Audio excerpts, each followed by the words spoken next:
¿Qué haces, Laura? ¿Cómo estás? Hola Bien, ¿cómo Laura, andan todos? Bien, ¿vos? Alegría verlos. sí, lo Hola mismo Igualmente. Laura. digo. Vieron que estoy iluminada, no sé si me ven.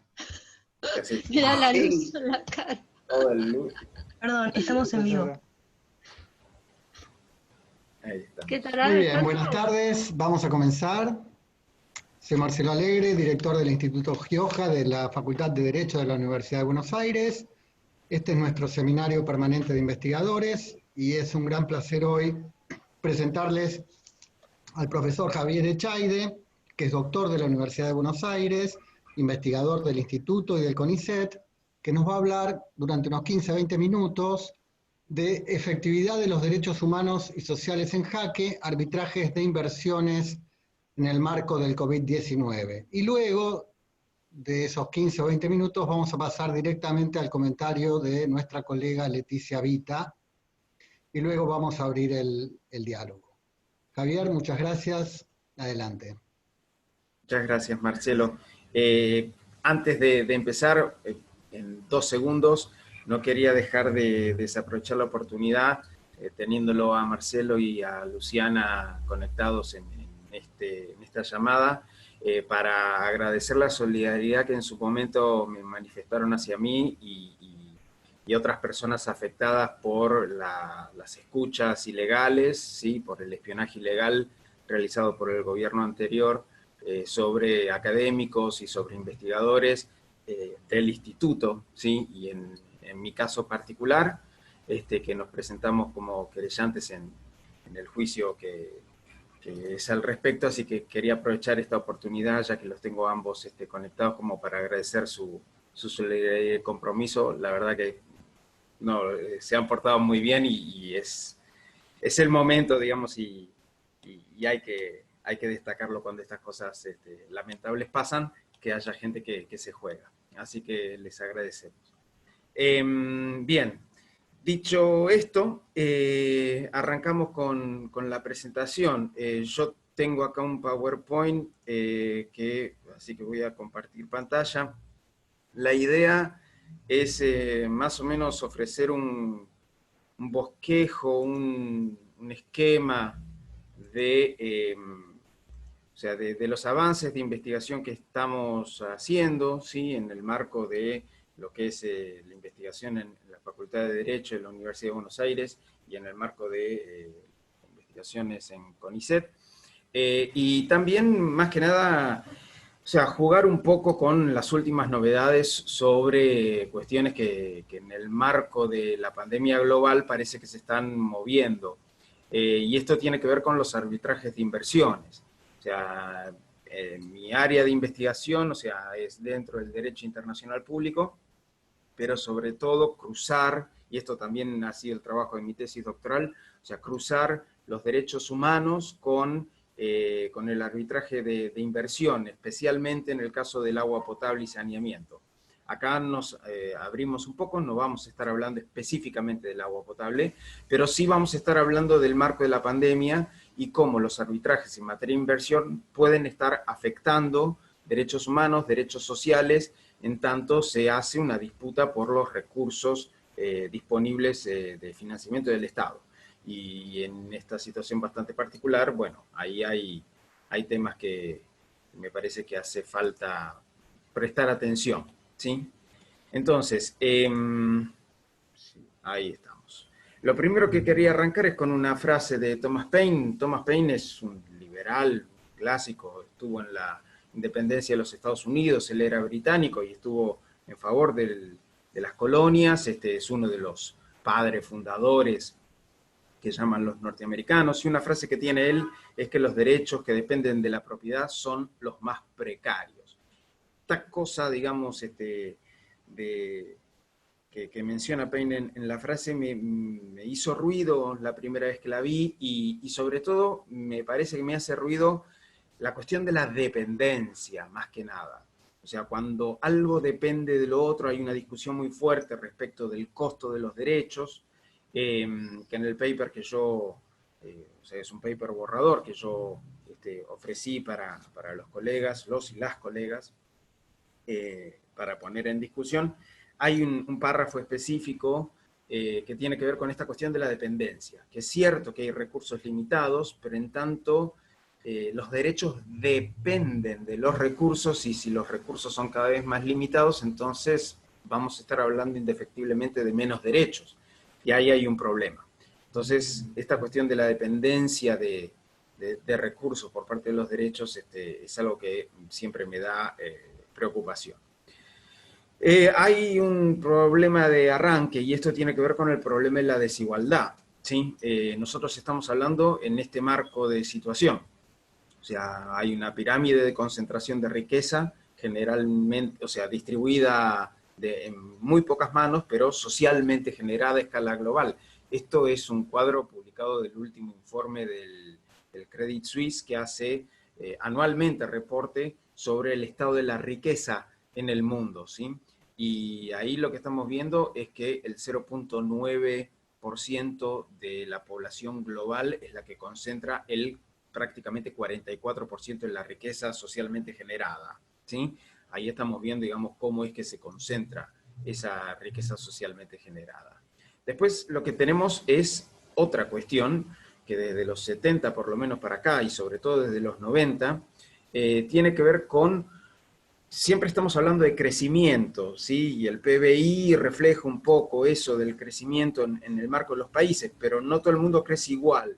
Y cuando uno diferencia lo que es el capital público del capital privado, estamos viendo que el capital público, ¿sí? O sea, el financiamiento de los estados, está estancado o cayendo, mientras que el capital privado se encuentra en crecimiento, con altibajos, pero la tendencia es a crecer, siempre a crecer.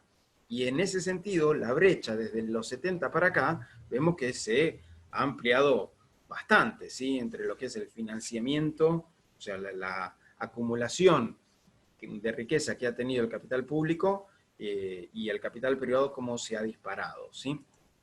Si nosotros medimos las economías más grandes en el mundo, estas son las 100 economías más importantes, ¿sí? O sea, es decir, de capital más abultado.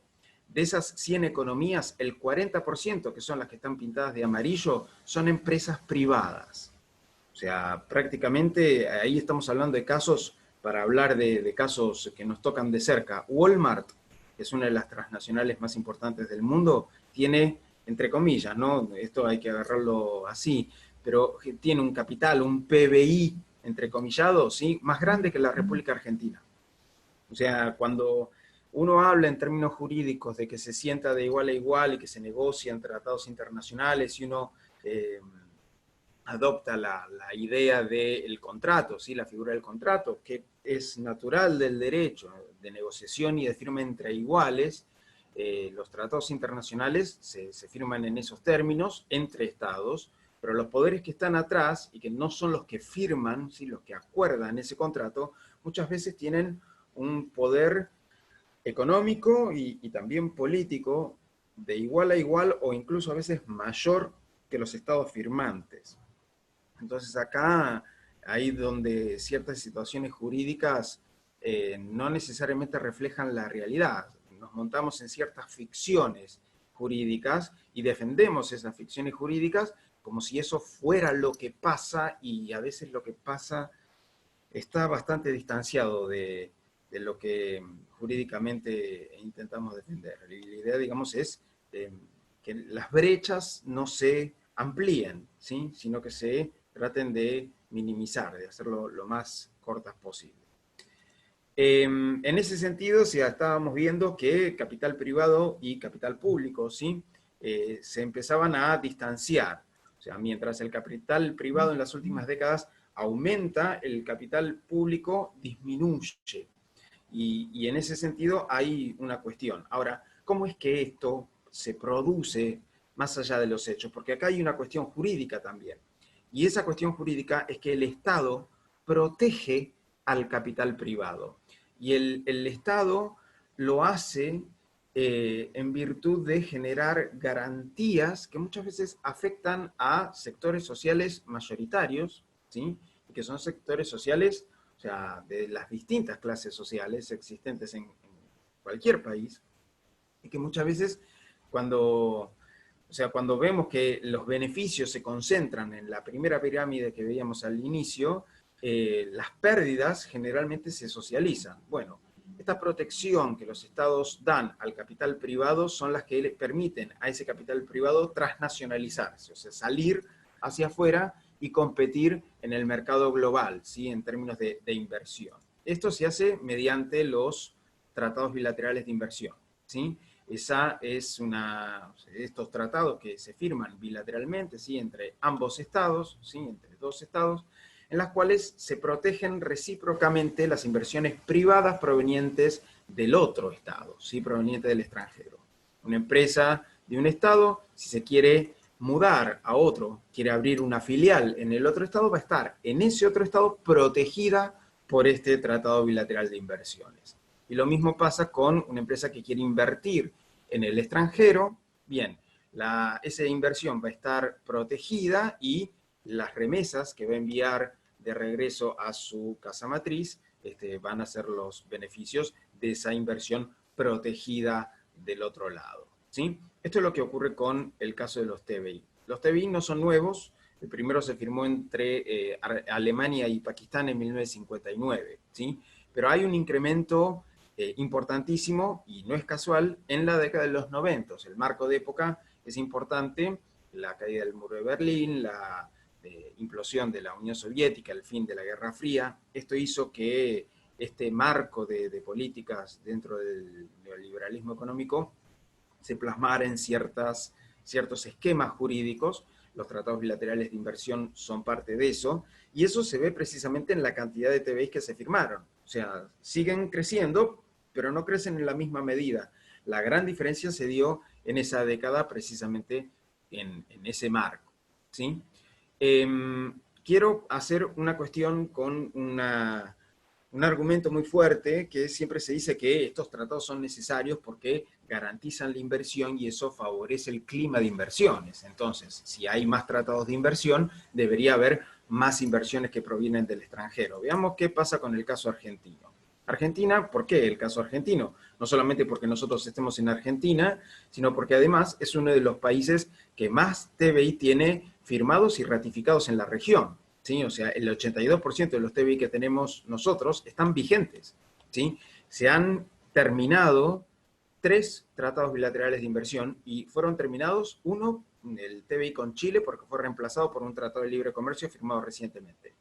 Y después los otros 2, creo que son India e Indonesia, fueron denunciados por la contraparte, ¿sí? Por los otros estados. O sea, Argentina no ha denunciado de ninguno de estos tratados, y la mayoría de esos tratados, la amplísima mayoría, se encuentran en vigor.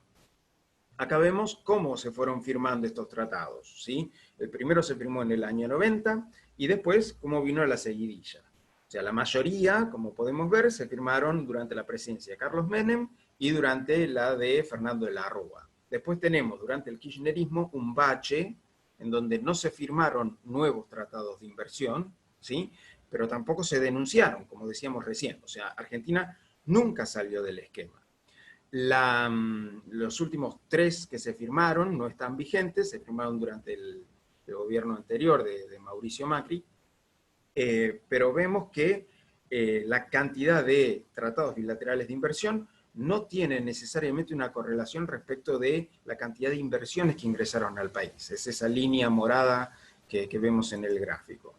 Nosotros tenemos 2 grandes momentos en los cuales las inversiones estuvieron por encima del promedio, ¿sí? El promedio en relación con el PBI es que Argentina tiene un nivel de inversión extranjera directa de un 2.28% del PBI. Ese es el promedio en los últimos prácticamente 30 años. En esas casi 3 décadas hay 2 bloquecitos, ¿sí? De años en los cuales estuvo por arriba, o sea, las inversiones estuvieron por arriba del promedio. Al final de la época del menemismo, ¿sí? De las privatizaciones, que fueron 4 años, y después durante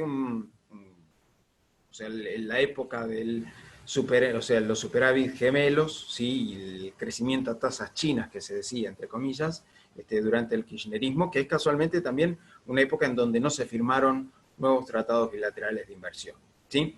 ¿Con qué queremos decir con esto? O O sea, no hay una correlación directa entre la atracción de inversiones y la cantidad de TBI firmados. O sea, no podemos decir que los tratados bilaterales de inversión que se firmaron en principios de los 90 significaron una avalancha de inversiones después. El pico que vemos ahí se debe con la privatización de YPF, que fue la única empresa del Estado que era superavitaria y que se privatizó. Eso significó un desembolso importantísimo de dinero proveniente de Repsol, ¿sí? O sea, de un inversionista español. Pero después, o sea, vean que con altibajos nos mantuvimos más o menos dentro del promedio, ¿sí? Y que en el bache de que no se firmaron nuevos acuerdos, hubo un periodo largo que no tiene que ver con los acuerdos, pero en donde las inversiones más o menos estaban, ¿sí? Llegaban, hubo un bache también que tiene que ver con lo que se vivió como en Argentina como la crisis con el campo, ¿sí? Y en el ámbito internacional con la crisis económica global, el año 2008, 2009, y ahí es la bajada de ese periodo también de inversiones. Ahí vemos las crisis, ¿sí? O sea, la crisis del 2001 también es ahí un bajón importante.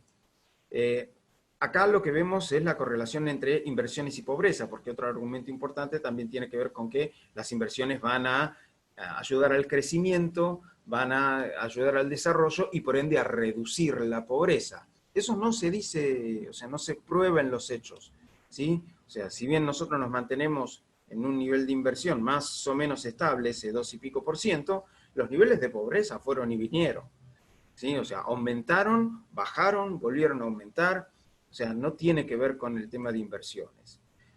Sí, más o menos tiene que ver con la cantidad de demandas, en tanto los TBI generan un marco que permite a los capitales extranjeros, ¿sí? A las empresas extranjeras poder demandar al Estado local, bueno, o sea, cuanto más TBI haya, eso significa que puede haber más posibilidades, tampoco hay una cuestión directa, pero hay más frentes que pueden abrirse en términos de litigios a nivel internacional.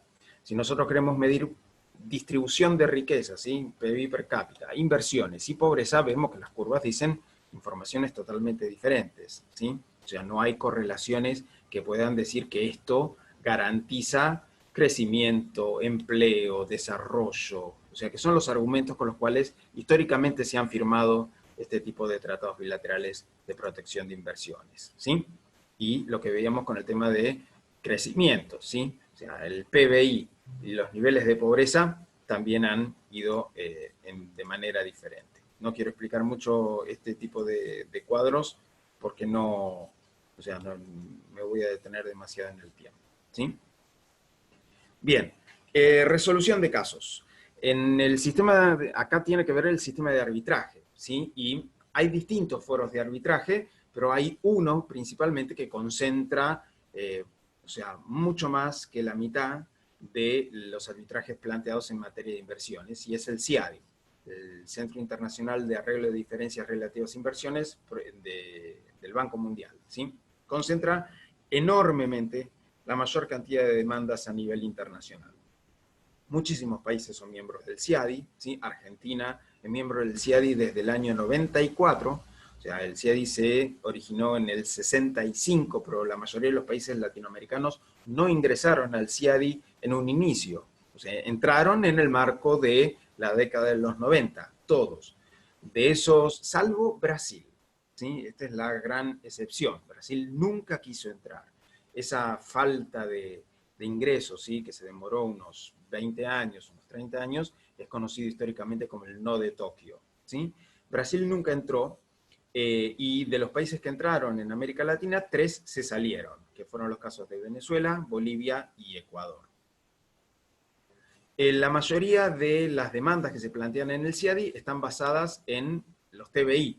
Puede haber otros tratados que prorrogan jurisdicciones en favor de estos tribunales de arbitraje, pero la mayoría de las demandas, la base del consentimiento que se alega en esas demandas viene de un tratado bilateral de inversión. La mayoría de los casos que se presentan son resueltos por los tribunales, ¿sí? Hay un porcentaje relativamente importante, 35%, en donde no se llega a un laudo final, sino que las partes resuelven hacerlo por acuerdo. La prácticamente la mitad de los casos, ¿sí?, son parcial o totalmente en favor de los demandantes, es decir, de las empresas transnacionales que demandan a los estados. El resto se reparte en otro tipo de situaciones, pero eso quiere decir que una vez planteada la demanda, la empresa tiene altas chances de ganar este tipo de litigios. Acá hay, en América Latina, las 20 demandas conocidas más costosas, porque no importa la cantidad de años que pasen, parece que este sistema tiene problemas en cuanto a la transparencia. No todas las demandas se conocen, no todos los montos se conocen. Y tiene que ver también con el consentimiento de las partes, de querer dar a conocer los laudos, dar a conocer los montos. Acá lo que estamos viendo son, bueno, una cantidad muy importante. Solamente las 20 demandas conocidas más costosas en América Latina, ¿sí? El conjunto de esas 20 equivale a el total del gasto público de un país desarrollado como Luxemburgo, ¿sí?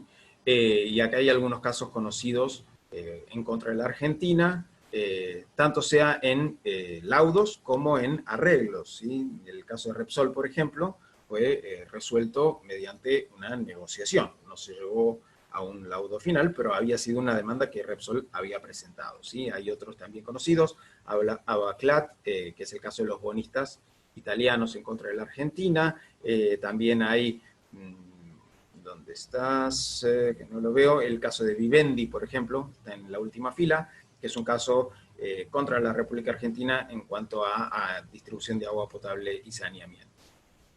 Bien. Acá hay otros actores involucrados, ¿sí? Que tiene que ver con las firmas de abogados, los bufetes a nivel internacional, que son los que patrocinan este tipo de acuerdos. Los que están arriba son los que generalmente defienden a inversores, ¿sí? O sea, están por la parte demandante. Y los que están abajo son los que generalmente defienden a los estados en este tipo de casos. Básicamente estamos viendo 3 banderitas, y yo diría prácticamente 2. Son todos bufetes norteamericanos o británicos, pero también hay una participación importante de bufetes argentinos, o sea, llama un poquito la atención, ¿sí? Ahí tenemos el bufete de Pérez Alati, Grondona, Martínez Díaz y Asociados, el bufete de Bonchil, en el caso del patrocinio en favor de los inversores, y el caso del bufete de Guglielmino y Asociados, que fue procurador del Tesoro de la Nación, generalmente en el lugar de defensa de los estados, ¿sí? Bien, ¿qué pasa con el tema del marco de demandas en esta pandemia global, ¿sí? En América Latina, acá vemos quiénes son los países demandados. Es conocida la situación de la República Argentina, que es el país más demandado en el mundo, adentro del CIADI. Esto es producto de la crisis de 2001-2002, ¿sí? En una serie de más o menos 5 o 7 años, Argentina recibió 43 demandas, o sea, una cantidad impresionante adentro del sistema. Pero también hay otros países igualmente demandados, ¿sí? Venezuela en los últimos años ha sido repetidamente demandado, y eso en parte también ocasionó la salida de Venezuela del sistema del CIADI, pero también México. México no es un país que sea miembro del CIADI, y sin embargo es el tercero más demandado dentro de la región. Esto es gracias al NAFTA, ¿sí? El Acuerdo de Libre Comercio de América del Norte, que prorroga la jurisdicción y permite tribunales arbitrales. El CIADI puede recibir demandas de miembros del sistema, como también de países no miembros, y este es el caso de México. Ecuador es otro país demandado, y los últimos que empiezan a ser demandados en este último periodo, en los últimos años, son casos como tiene que ver, por ejemplo, Perú, Colombia, ¿sí? Bolivia, por ahí hace unos años, quizás no tan reciente, pero las últimas demandas recaen en los casos de Perú y Colombia. Y el caso, o sea, la ausencia, que llama también la atención, es el caso de Brasil que mencionábamos recién. Bien, acá hay 2 crisis en materia de lo que es la pandemia global y el coronavirus, ¿sí? O sea, la primera es la obvia, la crisis sanitaria. O sea, sabemos que el coronavirus no es un virus altamente letal, ¿sí? No tiene un grado de mortalidad muy importante, pero sí tiene un grado de contagio altísimo. Entonces, esto lo que causa es que los recursos hospitalarios disponibles, no solamente camas, sino cantidad de personal, ¿sí? O sea, las camas se pueden hacer en un periodo relativamente rápido, pero no se puede fabricar médicos y enfermeros en meses. Necesita años prepararse una persona para encarar esa profesión. Y en ese sentido, todos los recursos hospitalarios se ponen o sea, a tope, ¿sí? O sea, colapsan con este tipo. Porque, o sea, no tenemos recursos para atender a tanta gente. Eso también origina una crisis económica.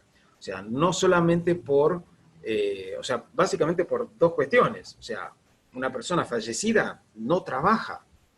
Una persona que cae enferma no trabaja. Una persona que no trabaja, no produce. Y eso genera una crisis económica si se acumula a escala global. Acá hay una cuestión que tiene que ver con que ya hay cálculos, el Fondo Monetario Internacional calculó que va a haber una caída este año del PBI global del 5.2%.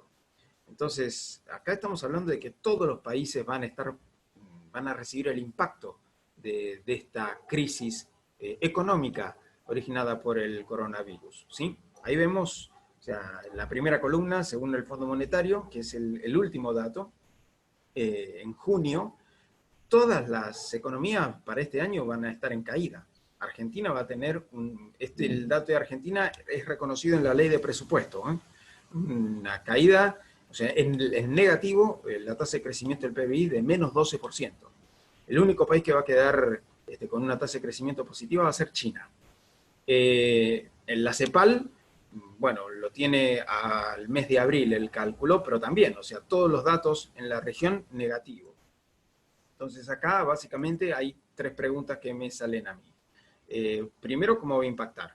Que eso es algo que más o menos ya lo estamos viviendo. Segundo, ¿cómo van a actuar las empresas extranjeras, ¿sí? Las empresas transnacionales ante la crisis económica?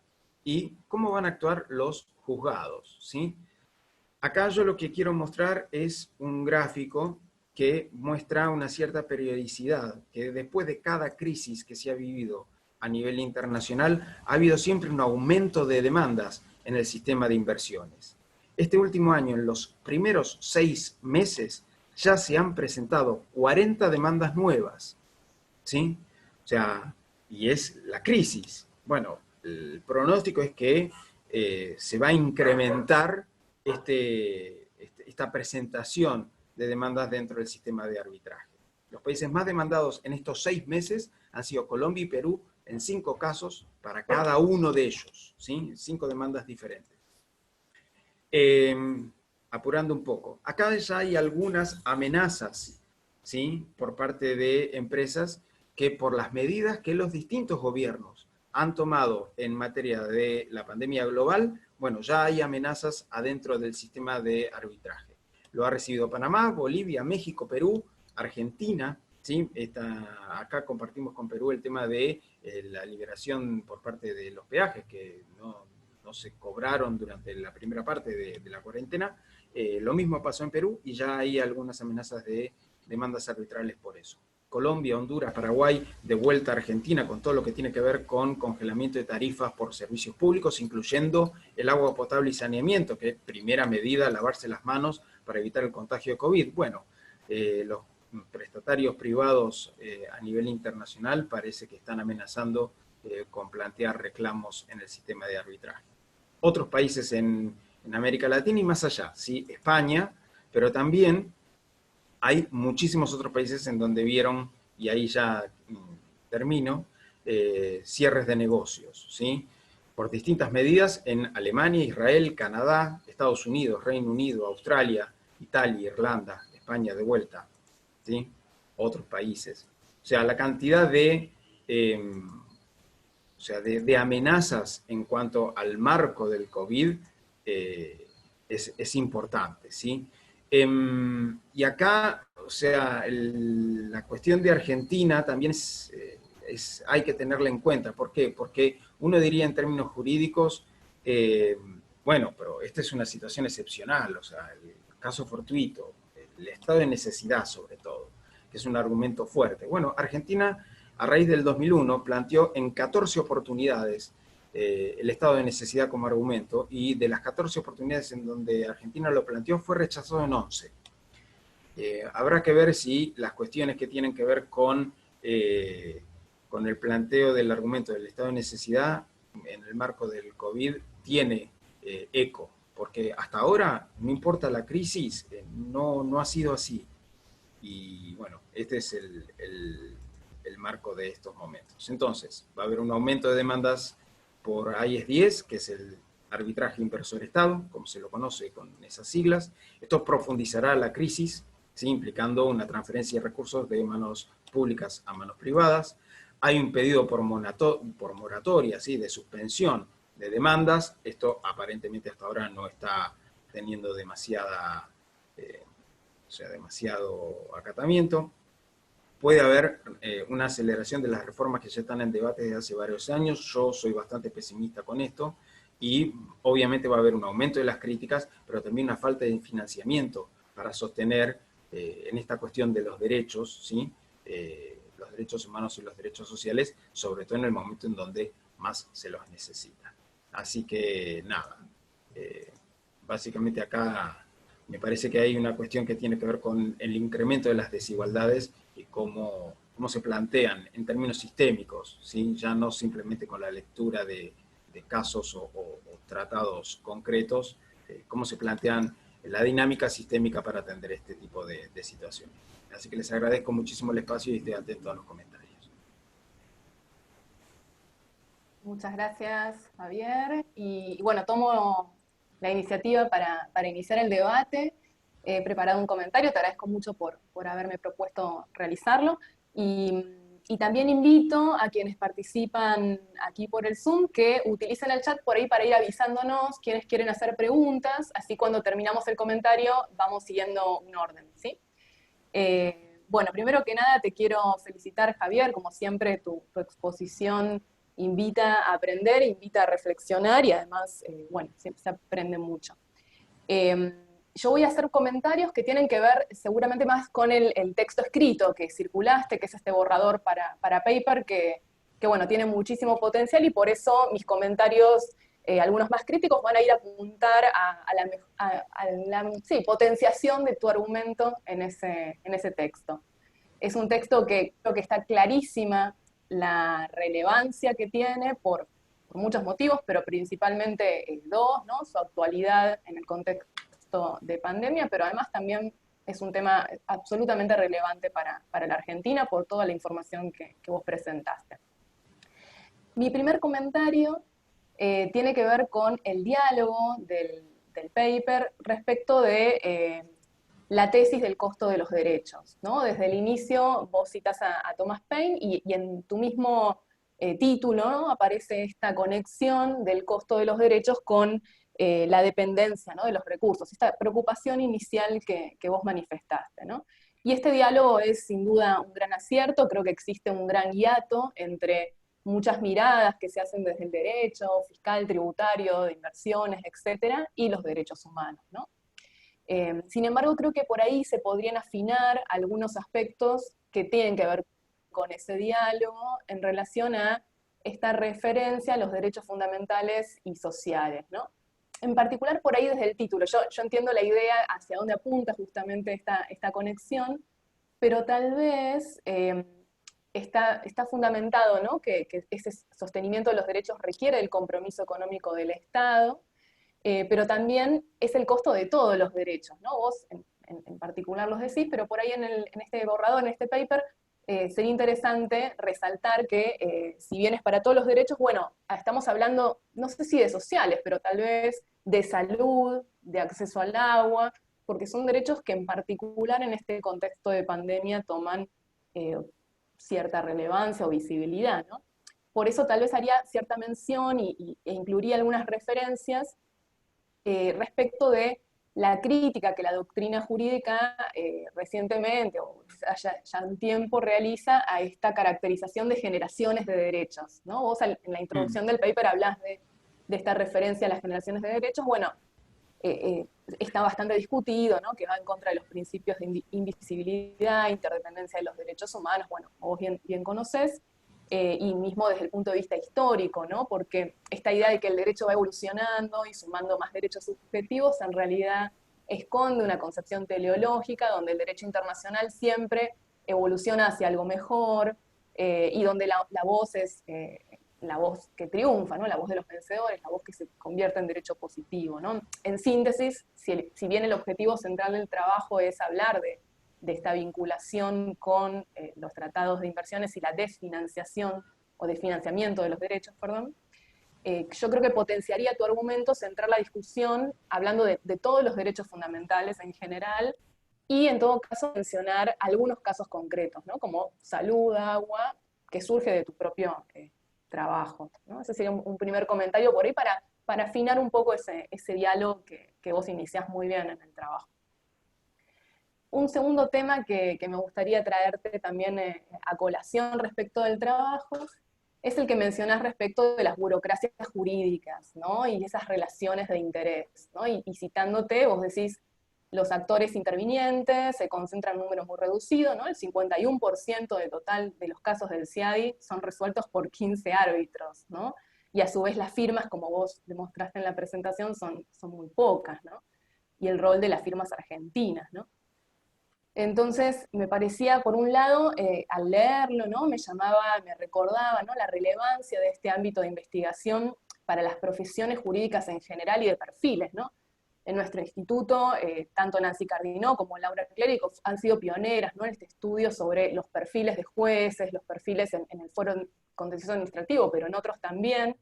Yo quería preguntarte si en el ámbito específico de los tribunales de inversiones existen trabajos o líneas de investigación sobre el tema, cuáles, ¿no? Y si de paso nos puedes contar un poco más sobre estas firmas argentinas involucradas, estos conflictos de intereses que, insisto, hacen a también la formación jurídica, ¿no? Y a nuestro rol como formadores y formadoras de juristas.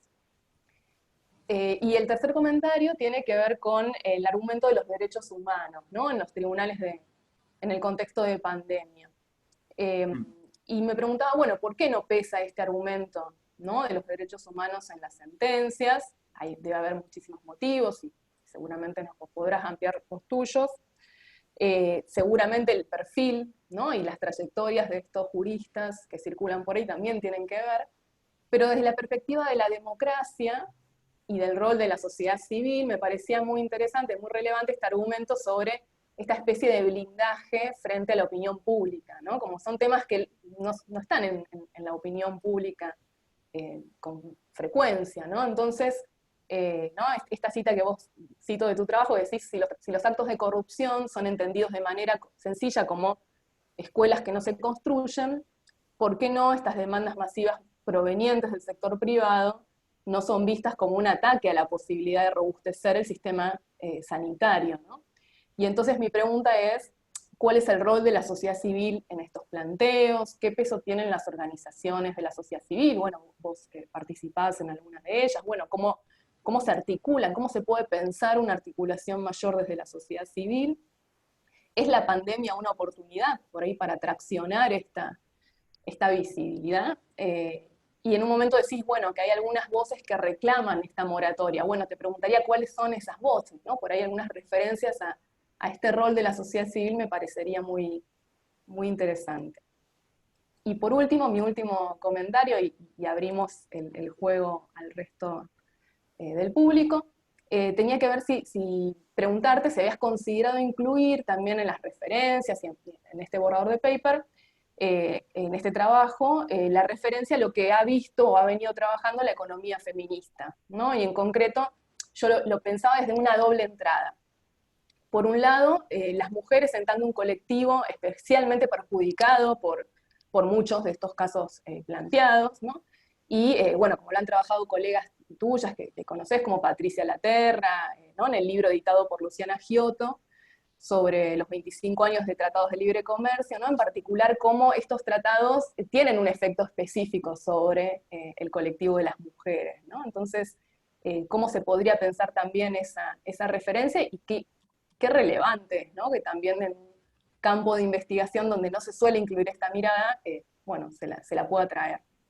Y de la segunda entrada, digamos, a la mirada hacia el feminismo, o la mirada de la perspectiva de género, me parecía interesante también un trabajo de Amaya Pérez Orozco, que hace referencia a la potencia del movimiento feminista frente a la resistencia, ¿no? Ella tiene un texto que se llama Aprendizajes de las resistencias feministas latinoamericanas a los tratados de comercio e inversión, del no al ALCA, al cuestionamiento del capitalismo patriarcal, cómo también se ha generado cierto conocimiento respecto de cómo el movimiento feminista en particular ha desafiado en otros aspectos algunos de los mandatos de esta manera de entender el capitalismo y a las inversiones.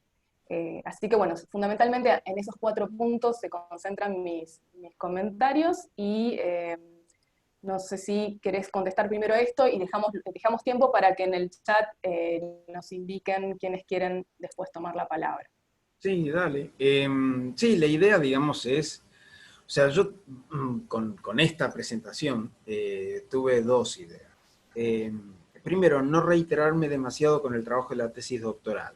O sea, para esta presentación, aunque vos bien retomás algunas cuestiones que sí, en mi tesis yo lo he presentado, todo el trabajo que tiene que ver con el derecho humano al agua y cómo eso, o sea, el tema de los derechos humanos se cruza, digamos, con la cuestión de los tratados de inversión y el sistema de arbitraje, sobre todo en el CIADI, los casos de Argentina específicamente, todo eso, o sea, yo lo he estudiado, o sea, de manera pormenorizada, para ese momento, para el doctorado y la tesis específicamente.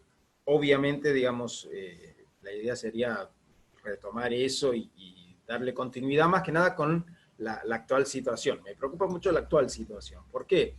Por esta idea que hasta hace por lo menos unos años, hay cosas que uno puede tirar la idea, pero que hasta que no se verifica en los hechos, sigue siendo idea, es una hipótesis, ¿sí? Entonces, estamos en el 2020, la defensa de la tesis la hice en el 2013, ¿sí? O sea, hace 7 años.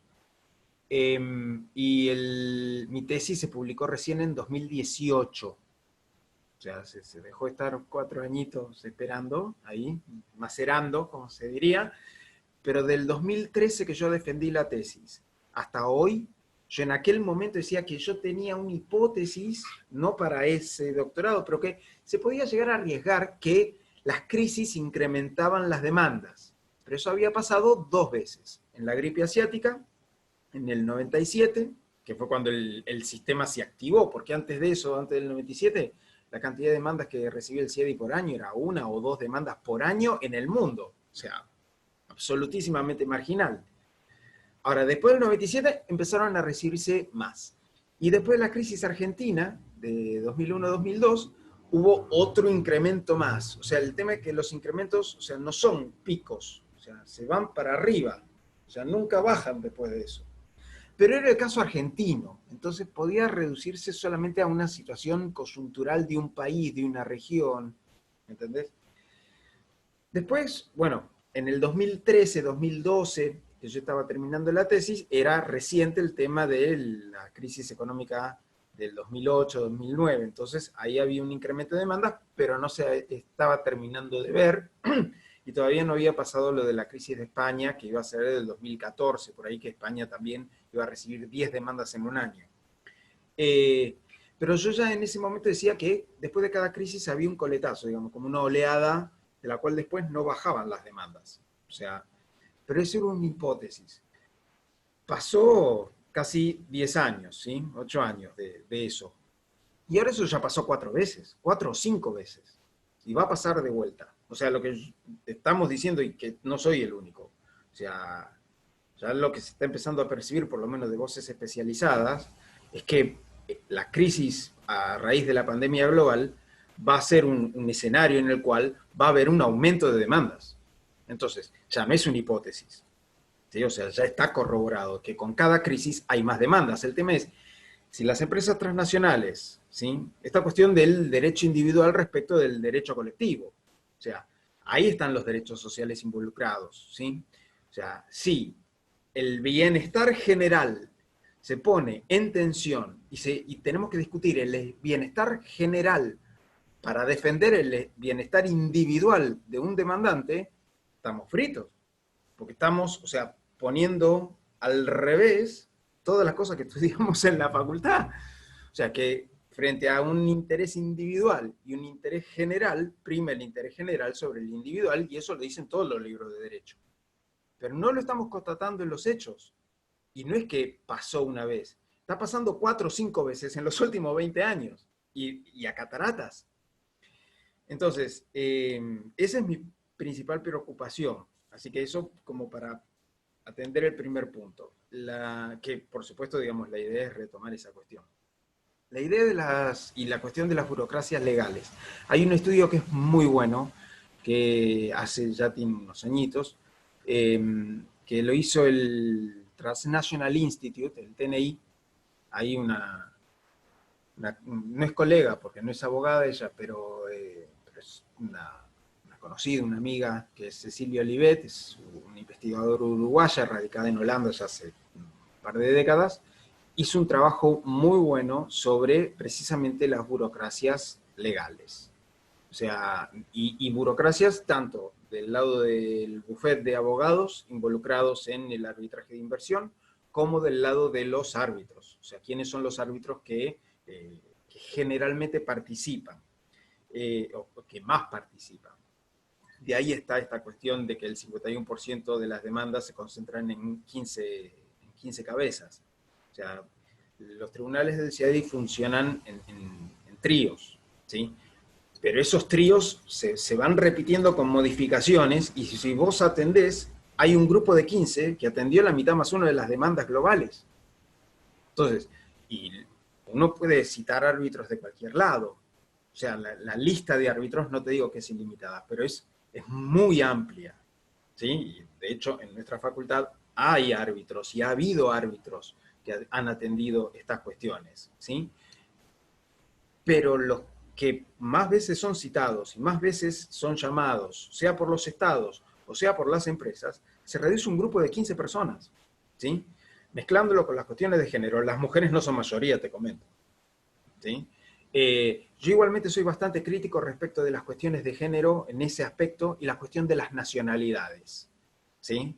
Porque, por ejemplo, hasta hace un tiempo, de ese grupo de 15 había un solo árbitro que era latinoamericano, y era Francisco Rego Vicuña, chileno, que falleció hace un par de años atrás.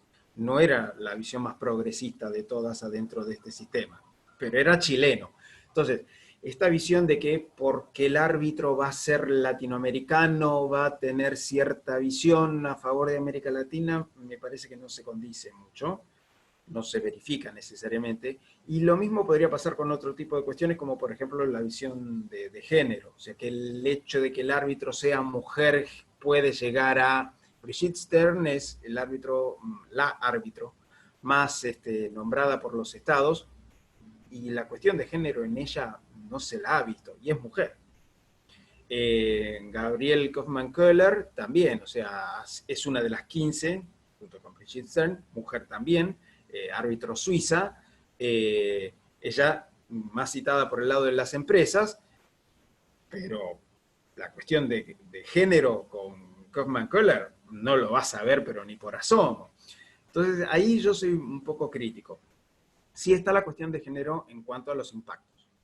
O sea, yo creo que este sistema impacta en las mayorías sociales, ¿sí? Porque son los que contribuyen con la generación de riqueza, con el pago de impuestos, con el trabajo, con el día a día. Esas mayorías sociales son las que al Estado le abultan la masa de dinero, y parte de esa masa de dinero va a terminar pagando en estas demandas. Así que ahí hay un costo doble.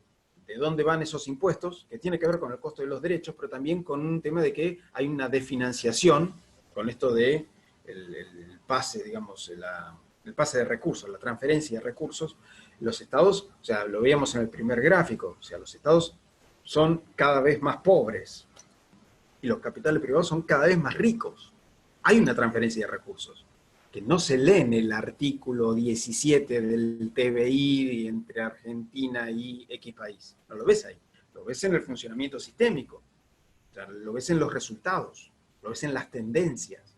O sea, ahí hay una lectura metajurídica que hace a la investigación. O sea, ahí hacemos un poco de sociología jurídica, si se quiere, pero que tiene mucho que ver para ver cómo opera el sistema, ¿sí? Más allá del caso concreto. No es un estudio casuístico, aunque muchas veces el estudio de casos es relevante. Pero el tema de las burocracias legales es algo muy interesante también, como para estudiar. Porque yo creo que gran parte del secreto del éxito de esto es que precisamente son 5 personas los que conocen a fondo este tema. O sea, y en cuanto lo sigan conociendo solamente 5, listo, va a seguir andando. Yo creo que ahí está el tema del rol de la sociedad civil. O sea, se ha encargado bastante en abrir ese grupo de 5 personas expertas. Y ha empezado a involucrar otras voces, generalmente críticas, de distintos grados de crítica, muchas afuera del sistema, generalmente son las más radicales, pero también adentro del sistema ha empezado a haber voces más críticas, o sea, más críticas y más cantidad de voces. Entonces eso también habla de que hay algo dentro del sistema. De hecho, el propio sistema, el CIADI, tiene un informe publicado sobre propuestas de modificación de sí mismo. ¿Sí? El propio CIADI lo tiene publicado, hasta ahora muchas modificaciones no se hicieron, pero lo tiene publicado, es más o menos reciente. Entonces yo creo que ahí hay, digamos, cierto nivel de mea culpa.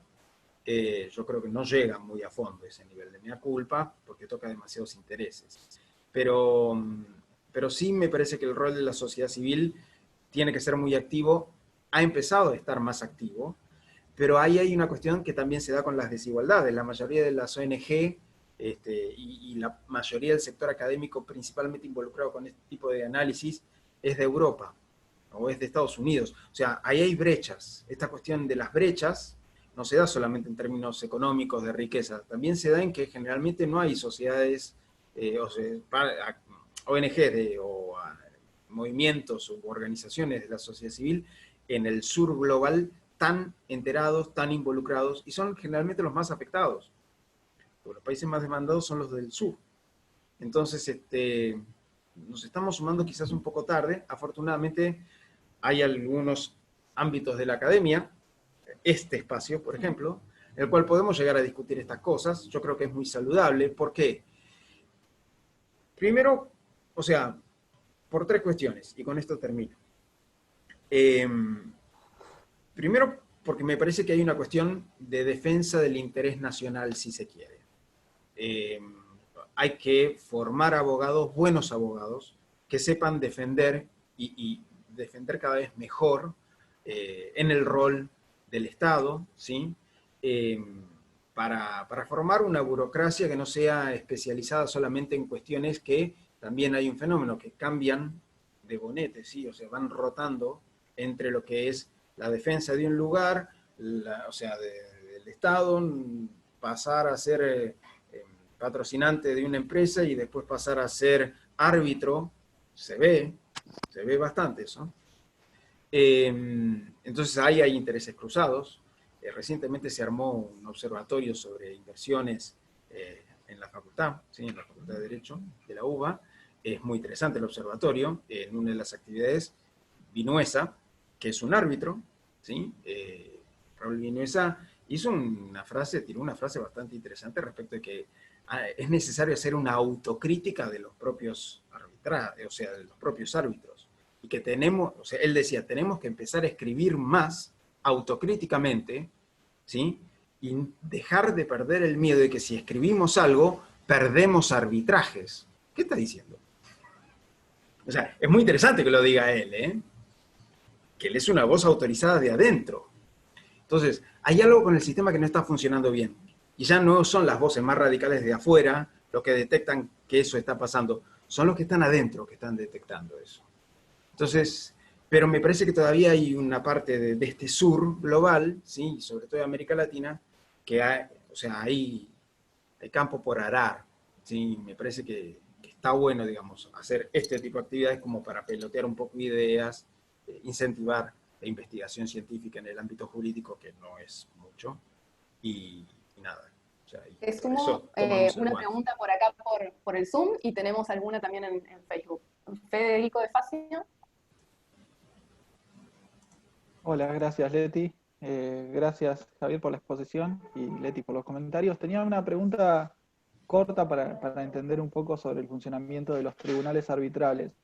En relación con la relevancia normativa del argumento de estado de necesidad, Sí. en particular vos mencionaste los casos argentinos. Mi pregunta es, ¿el tribunal o los tribunales del CIADI generan algo así como una línea jurisprudencial clara que indique qué cuenta y qué no cuenta como estado de necesidad, o es meramente ad hoc según el caso? Ni. O sea, formalmente los tribunales son ad hoc. Eso quiere decir, o sea, ad hoc es a propósito de. Entonces, nació hoy para atender este caso y se disolvió en el momento que laudó. O sea, no hay continuidad del tribunal. ¿Sí? El manejo de jurisprudencia, o sea, en ese sentido es complicado, porque los tribunales nacen y mueren para cada caso en particular. Eso, digamos, es en la formalidad. Además, en el derecho internacional no funciona el stare decisis, o sea, de que los antecedentes jurisprudenciales sean obligatorios para otros tribunales. Entonces, o sea, no hay formalmente una línea del precedente judicial así obligatorio, vinculante, tan fuerte como ocurre en el common law. Esto en el derecho internacional no es así. Y sin embargo, todo lo que acabo de decir, en los tribunales del CIADI, uno muchas veces ve que permanentemente se van citando y permanentemente se va armando como cierta tendencia de criterios generales, con los cuales puede haber, o sea, te podés apartar. Pero hay una tendencia. Con el tema del estado de necesidad, yo creo que se analizó mucho la situación de Argentina con la crisis y o sea, lo que se discutía mucho del caso de Argentina era esto de si Argentina había generado o no su propia crisis. Eso fue lo que se puso mucho en tela de juicio. En muchas situaciones, por más de que Argentina no pagó demandas, ¿sí? Porque se llegó a la conclusión de que había violado el trato justo y equitativo, que es el argumento que generalmente todos los tribunales terminan laudando, o sea que se viola el trato justo y equitativo y con eso hay que pagar algún tipo de indemnización. La violación del trato justo y equitativo no en muchos casos significaba la cuestión del estado de necesidad, porque Argentina o las empresas, por ejemplo, hablaban de una expropiación indirecta, que se había afectado los recursos de esas empresas, entonces, y Argentina argumentaba que había tenido un estado de necesidad, o sea que había afectado a uno para no afectar a muchos. En la mayoría de los casos, digamos, el estado de necesidad en el caso de Argentina no se reconoció. O sea, no fue un argumento que se tomó a favor. O sea, mi preocupación, digamos, es que si estamos viendo esta cuestión del criterio del antecedente que de hecho funciona, aunque de derecho no debería, pero de hecho se puede verificar, el precedente previo que tenemos en una situación particular en donde se planteó muchas veces un mismo argumento, el estado de necesidad del caso de Argentina con la crisis, no fue receptado. Entonces, si hablamos de criterios de precedente, el precedente no es favorable, o no sería favorable, ¿sí? Para que se reciba. Claro, la situación es mucho más amplia, es mucho más global, es mucho más fuerte.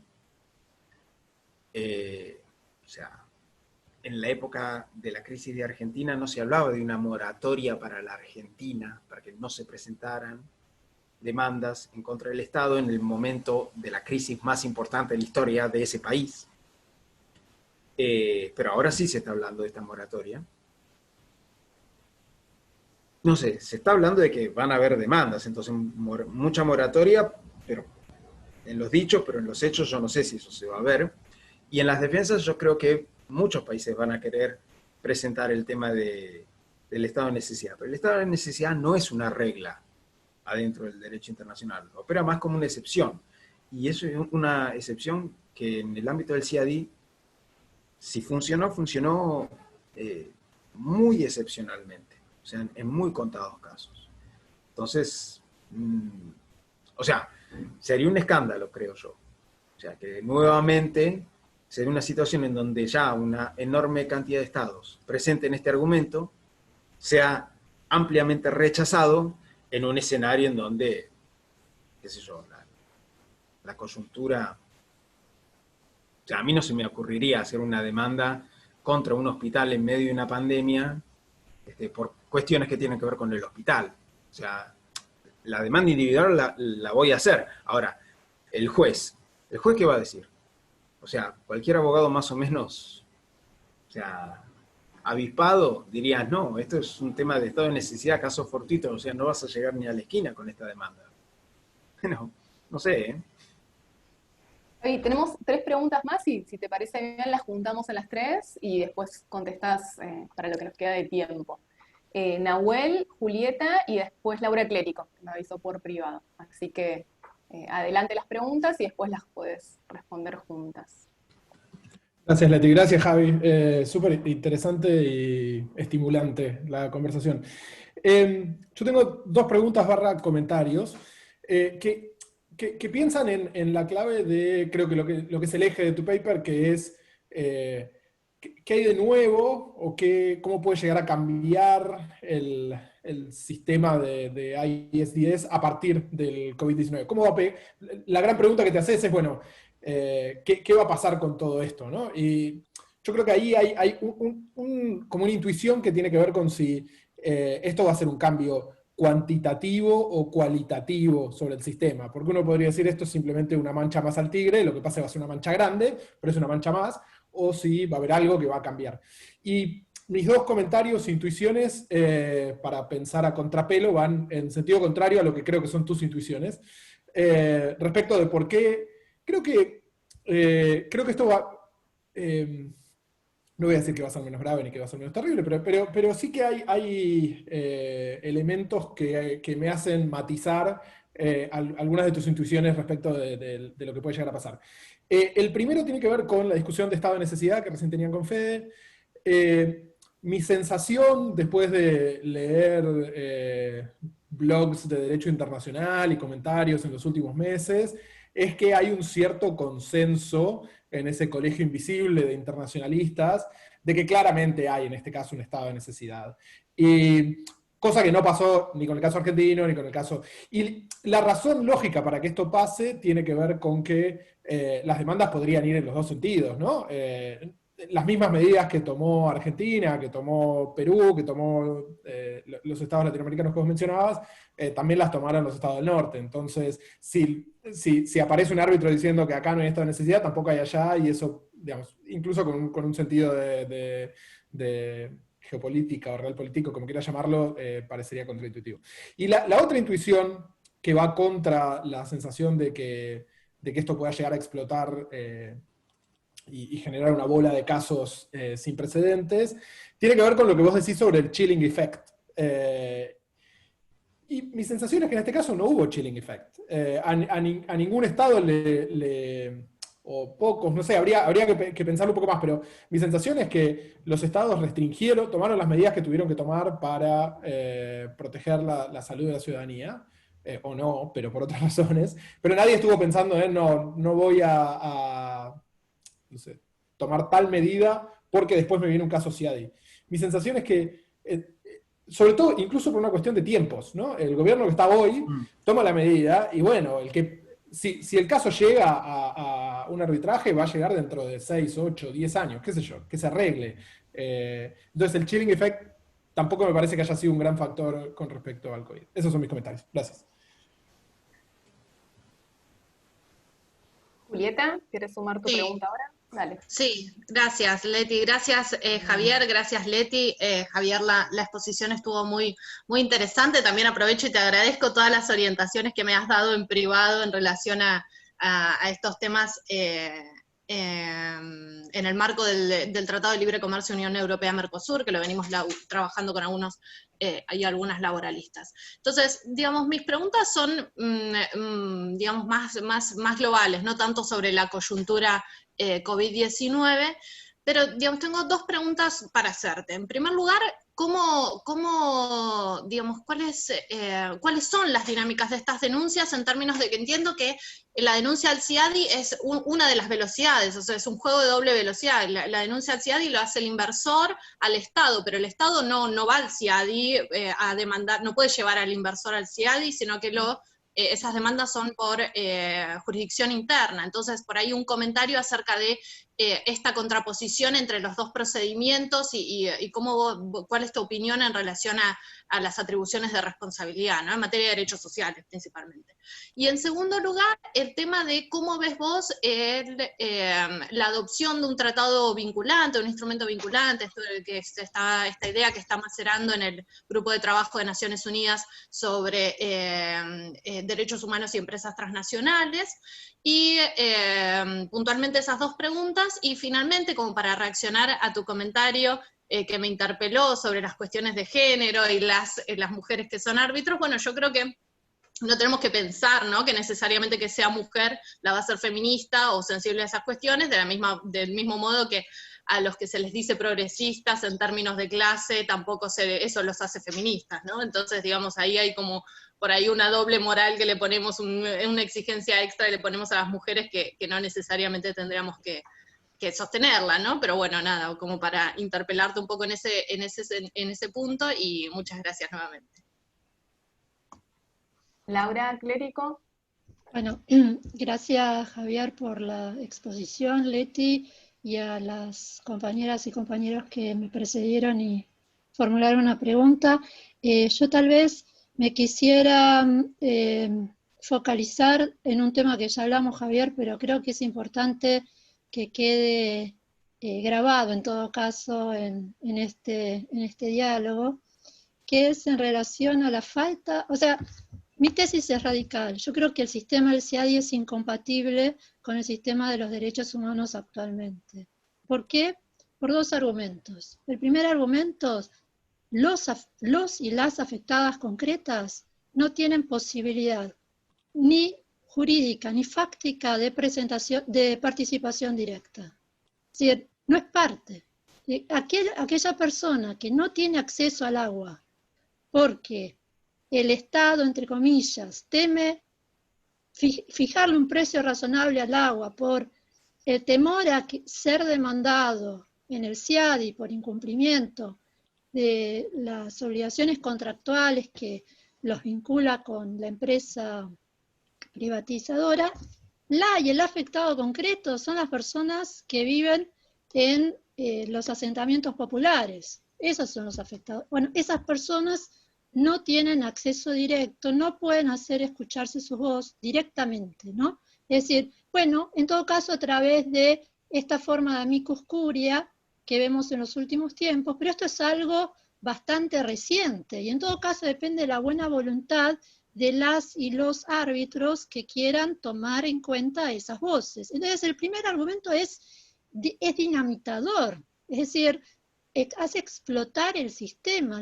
Las y las afectados concretos no tienen legitimación activa ni tampoco voz en esos procedimientos, y por supuesto lo que ellos decidan los y las afectan en forma muy importante y desproporcionadamente en relación a lo que sabemos son poblaciones en situación de vulnerabilidad. Entonces ese es mi primer argumento, y una razón fuerte para decir ese sistema fue pensado para otra época, pero digamos, si nos tomamos en serio los derechos humanos, explota, el sistema no se sostiene, el sistema del CIADI no se sostiene.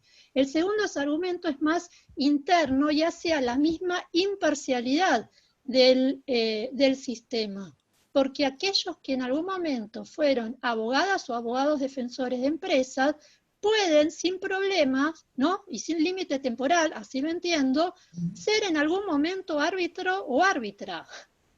Y el mismo estudio que tal vez tiene un árbitro o una árbitra,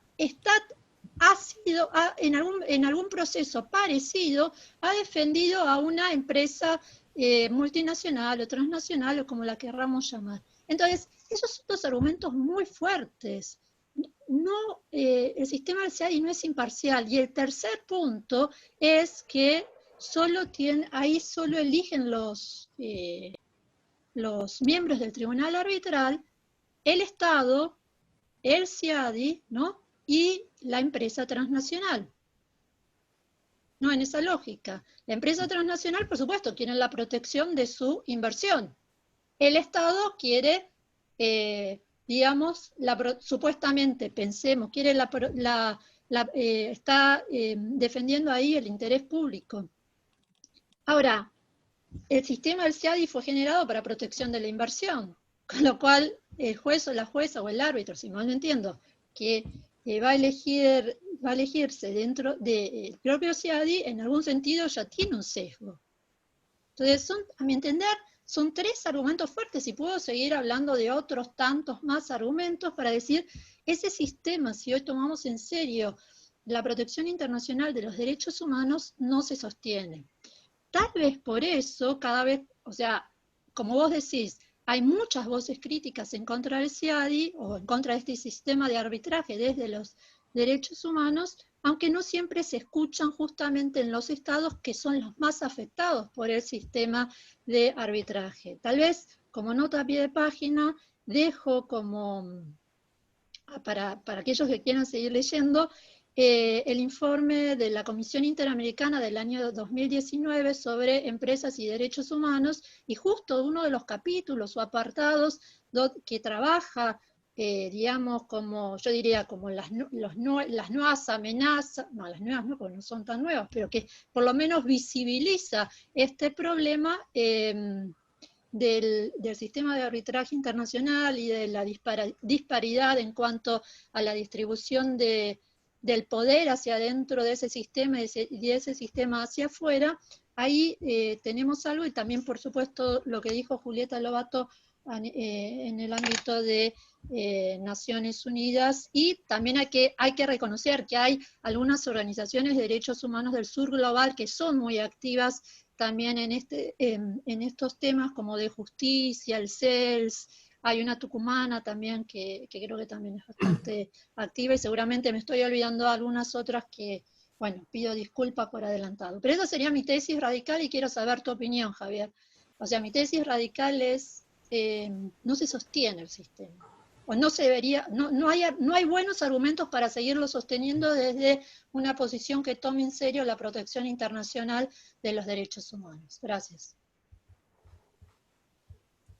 Gracias, Lau. Adelante, Javi, todo tiempo que queda es tuyo. Bueno, a ver, la verdad que está buenísimo esto. No sé por dónde empezar, porque coincido con todos. O sea, por lo menos con los planteos, o la mayoría de los planteos de todos los compañeros y las compañeras.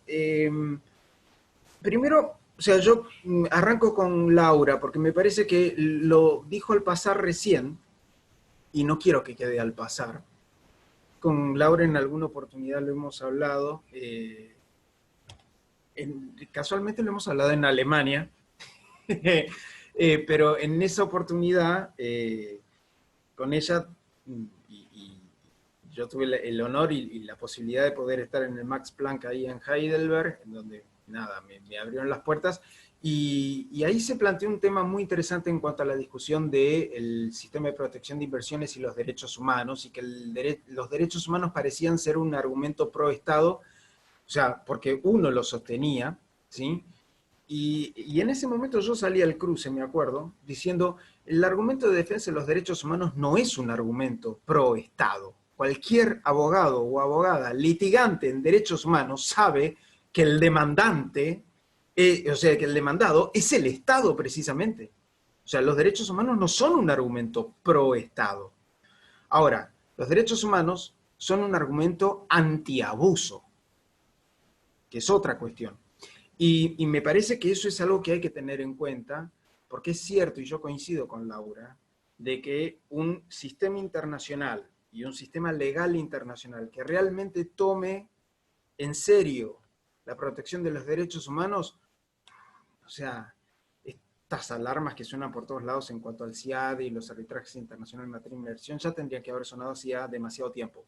O O sea, y no hay posibilidades de reformas, de mecanismos internos como para, o sea, que el árbol no puede tapar el bosque.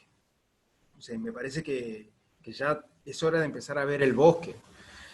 Si la gran conquista del siglo XX, el gran invento del siglo XX, como decía Carlos Nino, era precisamente el tema de los derechos humanos, y que fue el gran consenso con el cual todos los países salieron de la segunda posguerra mundial, de que esa es la línea, ¿sí? O sea, esa es la base del consenso para construir todo lo demás.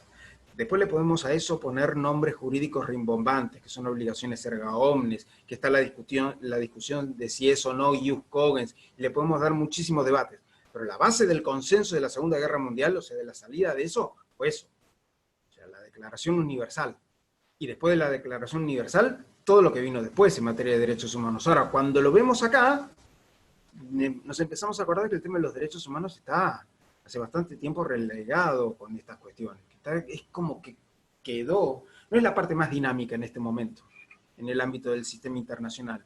Y yo creo que eso no es, iba a decir, es una pena, no es una pena, es indignante. O sea, es indignante que la base del consenso de la comunidad internacional haya quedado relegada en pos del lucro de las empresas transnacionales a nivel internacional, porque esa es la parte más dinámica, ¿eh? O sea, el arbitraje de inversión y todos estos temas son los más dinámicos. O sea, son los nuevos. Y son en donde se van la mayor cantidad de horas en conferencias y en blogs especializados que leemos todos. Y está bueno, porque está bueno. Pero hay una cuestión que Laura mencionó así al pasar, decía, y que estas cuestiones que trasciende la discusión estrictamente jurídica, pero que hace a la cuestión jurídica también, y que tiene que ver con que esto es un tema de distribución del poder. O sea, ¿a dónde está, a dónde va y cuál es ese movimiento? Y si en algún momento el sistema de derechos humanos tuvo que revestirse para empoderar a los desvalidos, a los afectados, a quienes se le violaban esos derechos humanos, a las víctimas del Holocausto, a X cantidad de colectivos, comunidades, etcétera, el poder, bueno, se trasladó a otro lado. Y los primeros gráficos creo que mostraban un poco eso. No simplemente la cantidad de tratados que se celebraron en los 90. O sea, una foto, otra foto, otra foto, otra foto, eso muestra una película. ¿Sí? Distintos fotogramas hacen a una película. Deme si queremos ver el fotograma o si queremos mirar la película completa. Porque me parece que para mí la discusión tiene que ver con una discusión sobre el poder. Y que precisamente, y esta es una de mis principales preocupaciones, este sistema está armado para proteger a los poderosos, cosa que también, o sea, la función del derecho no sería proteger al poderoso. El poderoso se protege con la situación de hecho, no de derecho. La situación de derecho, o sea, las reglas, las leyes, deberían proteger al desvalido en la situación de hecho, para equilibrar la balanza. Lo que yo enseño en el aula, cuando doy clases. O sea, que el derecho lo que hace es equilibrar la balanza entre situaciones de hecho desiguales. Por eso el problema también tiene que ver con la desigualdad. Porque, o sea, no es ni siquiera jurídicamente aceptable, o sea, cristalizar, plasmar, encorsetar, fijar una desigualdad en términos jurídicos. O sea, ¿el derecho sirve para garantizar la desigualdad o para garantizar la igualdad? Porque rompemos todos los libros de derecho, los quemamos, ¿eh? O sea, estamos quemando los libros de derecho. Yo creo que hay una cuestión que que Nahuel mencionaba y que también Laura, ahí hay una cuestión que cruza con algunas de las cosas que decían ustedes, porque ¿cómo puede ser que se den estas cosas? Y estas cosas yo creo que se dan a partir de un problema cada vez más evidente y cada vez más profundo en el derecho internacional, en particular que tiene que ver con la fragmentación. O sea, la fragmentación del derecho internacional es un problemón, ¿sí? O sea, para mí es un problema. No todo el mundo lo ve así. No todo el mundo ve que la fragmentación del derecho internacional sea un problema. entienden que la fragmentación es una especialización. Para mí no es lo mismo. O sea, especializarse no significa romper. Fragmentar significa eso, romper. Y los fragmentos, en tanto se fragmentan, no dialogan. O sea, pierden el diálogo. Entonces ahí se encapsulan. Y tenemos una cápsula en donde se genera toda una jurisprudencia, una tendencia, una cantidad de reglas, una cantidad de tratados que resuelven y atienden y manejan temas de inversión. Punto. Y no hay diálogo con otras áreas, aunque sea el mismo derecho internacional, aunque sea el mismo derecho. O sea, la misma disciplina, la misma área, no tenemos pedazos que se conecten entre sí. Y eso es un problema en la fragmentación.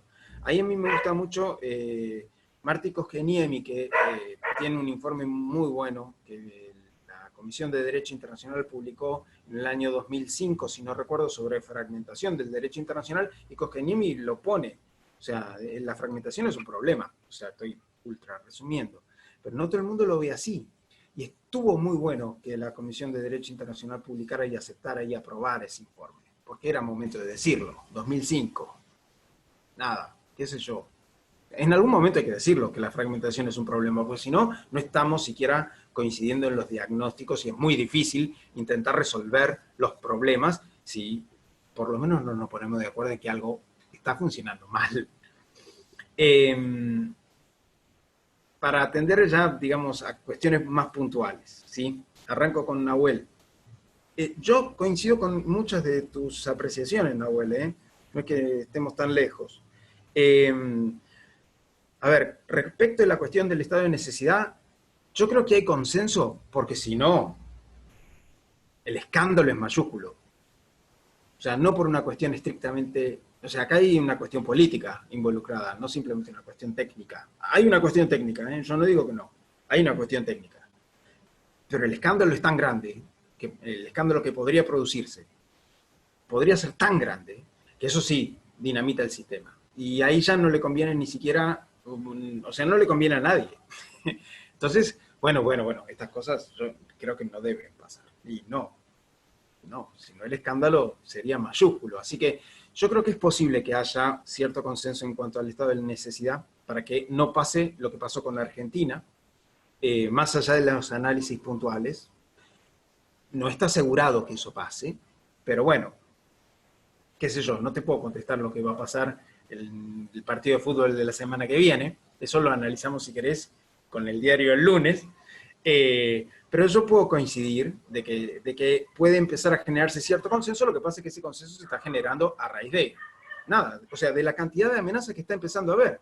Y es cierto lo que dice Nahuel, de que ahora, y que no es de ahora, es de los últimos años, que las demandas ya no son solamente del norte hacia el sur, son cruzadas. O sea, son de algunas empresas del sur hacia el norte, que son las de menos, pero son del norte entre el norte. O sea, ¿cómo puede ser que Vattenfall demande a Alemania? ¿Cuándo se la demandó a Alemania por algo? Hay un caso también bastante conocido en donde una transnacional, creo que es sueca, demandó por una suspensión de cuestiones en materia de aprovechamiento de carbón, porque en Hamburgo hubo un cambio de gobierno, ganó el Partido Verde, con una plataforma muy fuerte de crítica en cuanto a la explotación de las minas de carbón, y que iba a cambiar la legislación. Con eso ganó las elecciones, y la gente lo votó. Y a diferencia de lo que pasa en otros países, cumplieron con las promesas electorales.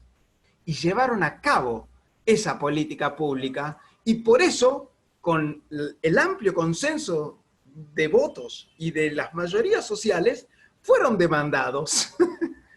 Fue un escándalo. Y Alemania también se la volvió a demandar. Vattenfall también volvió a demandar a Alemania cuando Merkel cambió la política a raíz del caso de Fukushima, de la suspensión de nuevas plantas de energía nuclear en Alemania. Claro, una transnacional de afuera que había puesto toda la plata para hacer nuevas empresas, nuevas plantas de energía, me dijeron, me están arruinando el negocio, y volvió a demandar a Alemania. Entonces, bueno, casos excepcionales podemos tolerar, aunque sean escandalosos, pero no vamos a empezar a hablar de cataratas de demanda en contra de Alemania por esto, ¿no? Entonces ahí están empezando a haber ciertas, o sea, ciertas así, alarmas, ciertas señales, como se suele decir, de que podemos demandar a Argentina, podemos demandar a, qué sé yo, no sé, al Congo, podemos demandar a, pero a Alemania no se la puede demandar, a Estados Unidos no se lo puede demandar, o sea, no nos puede afectar a nosotros, ¿sí? Por eso también es una cuestión de poder. Es cierto, también me parece que no hubo chilling effect en el caso de la pandemia, eso me parece que es evidente, pero porque precisamente, lo quiero decir de una manera muy cruda para ser rápido, o sea, no, yo creo que nadie quiere bancarse 100 millones de muertos por miedo a que te demanden, ¿no? Me parece, no sé, ni siquiera el político más conservador sabe que con eso no tiene garantizada la reelección, me parece. Entonces, o sea, yo creo que ahí estamos todos de acuerdo, ¿no? Yo creo que primó eso, primó, o sea, la cuestión especulativa por parte de los sectores políticos, primó también un poco de cordura en el sentido, bueno, a esto hay que hacer algo, o sea, es urgente, acá va a haber un montón de gente que va a caer, no sabemos si enferma, muerta, lo que fuere, pero hay que hacer algo. Entonces ahí hubo una reacción fuerte y rápida, más o menos rápida, un poco más lenta. Los casos de los negadores, yo creo que fueron excepcionales. Afortunadamente no son parte de la mayoría de los gobiernos. Igualmente siguen siendo un problema, porque un tipo que te diga, no, esto no es una pandemia global grave, puede causar una cantidad importante de millones de fallecidos y más de enfermos. Así que en eso no estamos tan en desacuerdo, Nahuel. Yo creo que estamos en sintonía. Julieta, te tengo que contestar como abogado y como Javier, que también es abogado. Porque formalmente nada dice en los tratados de que no puede haber una doble vía de demanda, ¿sí? O sea, en ningún lado está prohibido que el Estado pueda demandar. Y esa es la respuesta formal. Ahora, si vos vas al sistema y ves cómo opera el sistema, es menos que marginal la cantidad de veces que un Estado se le ocurrió demandar a una empresa dentro de este sistema. Y en las pocas veces en donde eso se pudo dar, y uno de los casos fue Urbacer contra la República Argentina, Argentina reconvino, ¿sí? O sea, contrademandó. Le fue mal a la Argentina en la reconvención, ¿sí? Pero fue un caso en 9 que Argentina fue demandada solamente en agua potable y saneamiento. 1 en 9. ¿Sí? 1 en 62 que Argentina fue demandado. O sea, es muy marginal. Entonces, también hay una cuestión de cómo está estructurado el sistema. El sistema está para proteger la inversión del extranjero. ¿Cuántos estados invierten de manera privada en otro país? No pasa así. O sea, los que invierten son capitales privados y son empresas. Entonces, o sea, en ningún lado los tratados dicen protegemos a las empresas, ¿sí? Pero el sujeto, ¿sí?, que realice esa actividad económica es el capital privado, es el capital transnacional sobre todo. Entonces acá se mezcla una cuestión jurídica con la cuestión de relaciones internacionales, un poco de ciencia política si querés, o sea, hay ciertas coincidencias disciplinarias, por eso que el análisis sea cruzado, sea transdisciplinario también es, me parece, no solamente enriquecedor, sino pertinente. ¿Qué opino sobre el tema del tratado vinculante entre empresas transnacionales y derechos humanos? Opino que sería buenísimo, y opino que está bastante atrasado, y opino que a donde están yendo las discusiones en Ginebra no son ni siquiera el punto de partida, y no sé si deberían ser el lugar de llegada. Eso es lo que opino. O sea, hubo un borrador cero que estaba bastante bien, que si se avanzaba en esa sintonía, podía mejorarse. El tema está que los borradores que subsiguieron al borrador cero en el Consejo de Derechos Humanos de Naciones Unidas en Ginebra no fueron en esa sintonía y no fueron para ese lado, fueron para otro lado. Entonces me parece que si se llega a lograr algo, cosa que todo el mundo pone en discusión todavía, porque no se sabe si se va a llegar a lograr algo, no sé si sería algo que tuviese o que mantenga la visión original de, no quiero decir de lo que yo quiero, o sea, la visión original, el espíritu original con el cual se creó esa negociación. No sé, ¿será el lugar a donde se pueda llegar? ¿Qué sé yo? No sé. Porque ahí depende de la voluntad de los estados, su capacidad de negociación y de otras cosas. Pero yo creo que en materia de derechos humanos estamos hablando de que estamos estancados en cuanto a la dinámica. Y lo que hacen este tipo de instrumentos es, o sea, es retrasar todavía más las discusiones, porque es cierto, se puede mejorar eso a posteriori, ¿sí? No simplemente con una enmienda del tratado, sino con otras discusiones que pueden darse, pero estamos hablando de cuánto tiempo más para adelante. Y en el mientras tanto van a seguir cayendo demandas, van a ocurrir cosas, ¿no? Por último, con Laura, de la cantidad de cosas que dijo, que me encanta escucharla siempre a Laura, y que debería escucharla más seguido. A ver, yo creo que sí, vuelvo al planteo inicial, o sea, yo creo que no se están tomando, o sea, no quiero decir que no se están tomando en cuenta los derechos humanos, o sea, que no se tiene realmente en cuenta, porque sí se tienen realmente en cuenta en su gueto. ¿Sí? Y ese es el problema, de vuelta, la fragmentación. Los derechos humanos funcionan siempre y cuando no toquen otros resortes que yo creo que deberían tocar, pero que, o sea, porque ahí estamos hablando de qué prima sobre qué. Y yo creo que, de vuelta, la base del consenso del sistema internacional tiene que ser este. O sea, no pueden ser la protección de las inversiones sobre. O sea, si los derechos dependen de las cuestiones de propiedad, estamos fritos. Estamos fritos. O sea, y no lo dijo un marxista, o un anarquista. Lo dijo un liberal clásico. Lo que pasa es que hay gente que la ve, y hay gente que no la quiere ver. Yo creo que Thomas Paine, en ese sentido, la vio. ¿Sí? Puso un punto sobre la I y dejó una cosa clara. Yo creo que deberíamos tenerlo igualmente de claros. Hay cuestiones que Laura refleja muy bien. Estos casos que se conocen como las puertas giratorias o los intercambios de bonete. O sea, son conocidos los casos, ¿sí? Y son repetidos esos casos. Entonces, es cierto que no hay ninguna prohibición, que preguntaban tanto Laura como Julieta, creo. No hay ninguna prohibición, y esto es algo que siempre se pone, tener un periodo de gracia, ¿sí? Un periodo de suspensión. Después nos ponemos técnicos, si son de 2 años, si es un poco más, si querés de menos. Pero, o sea, pero algo tiene que haber. O sea, si vos salís de un buffet privado, por lo menos, por una cuestión de recato, ¿sí?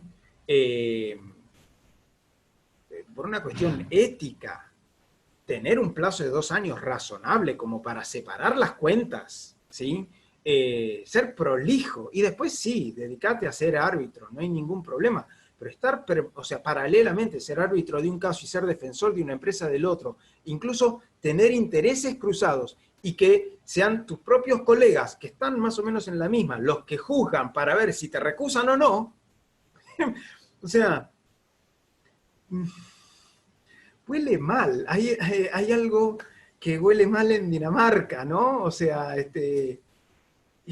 y sí, algo hay que decir, o sea, algo en algún momento, algo en algún lugar, se tiene que decir, porque funciona, comemos de esto, y si nos damos cuenta de esto, y sigue pasando, y no decimos nada, corremos el riesgo de convertirnos en cómplices, de dejarlo pasar.